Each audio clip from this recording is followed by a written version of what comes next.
My name is Massimo Riva, and I am the author of Shadow Plays, Virtual Realities in an Analog World, published by Stanford University Press in 2022. Here is a quick tour of this digital monograph. You're looking at the landing page with a video loop illustrating the modeling concept of the monograph. A cultural historical exploration of the prehistory of virtual reality that uses contemporary digital tools to study 18th and 19th century analog devices that foreshadow our virtual reality experiences. After clicking Enter on the landing page, the reader arrives at the internal platform and a visual table of contents. From the table of contents, visitors can navigate the work chapter by chapter in a linear fashion, beginning with the preface. There are 6 chapters.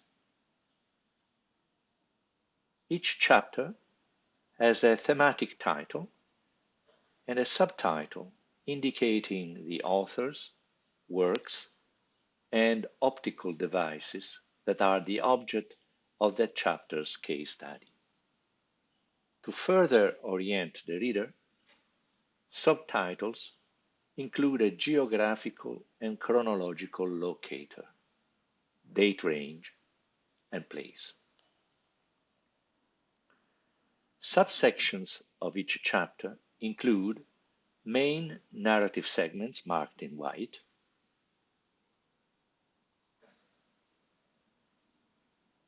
and further insights segments marked in gold and in smaller caps.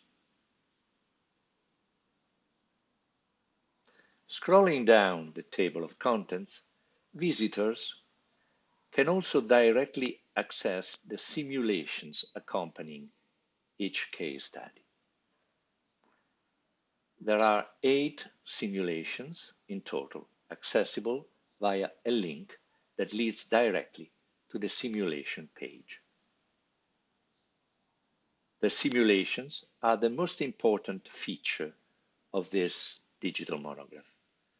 They are designed to both demonstrate how the analog devices work and illustrate the argument presented in each case study.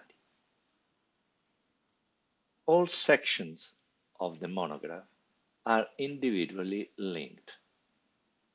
Users have the option of accessing each chapter or chapter's subsection and each simulation directly from the table of contents, following the corresponding links. However, the monograph's argument is best deployed and the simulations are more effective if accessed in sequence at a specific juncture of each chapter. The table of content also includes links to acknowledgements, works cited,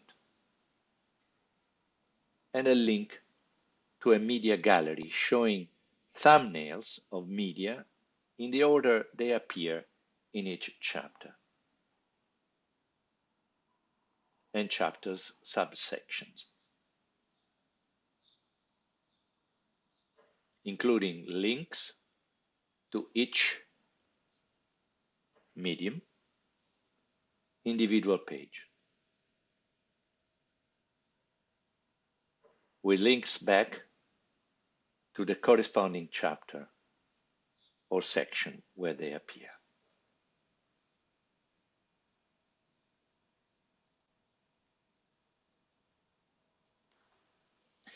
The simulations included in the monograph can be accessed on a dedicated page reachable from the table of contents page. This page provides an overview of all the simulations and includes introductory videos also embedded in the simulations, setting up the user's experience of each device. The simulations can also be found within the corresponding chapters at specific junctures of the main narrative.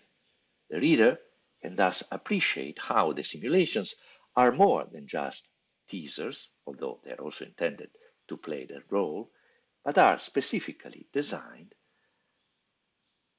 to illustrate the argument made in each chapter, in some cases also adding a thought experiment to the demonstration. Let's go to chapter 1. There are two simulations embedded in this chapter. They can be accessed from a direct link at the top below the header, or, as mentioned earlier, at a specific juncture of the main narrative. In this case, at the end of this section.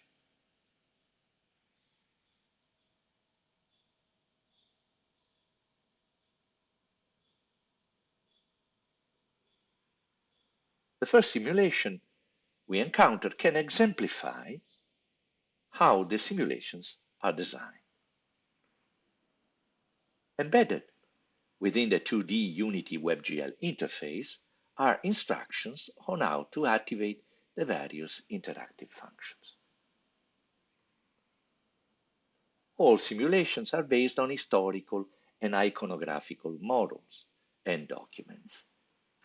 This simulation demonstrates how the device, known as il mondo nuovo or pantoscope, worked, and illustrates how this device provided its user with the experience of traveling virtually, enabling the illusion of being projected into the scenes, cityscapes, and landscapes represented. As in all the simulations included in the monograph, the user can switch between a main and a small window view, between a 3D model of the mondo nuovo device that shows how the device worked,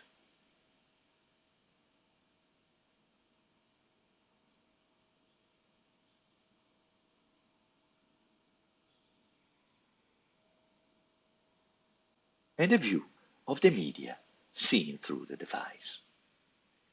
Short captions and quotes from historical documents accompany each view or artwork, suggesting how 18th century users experienced the optical effects of this device.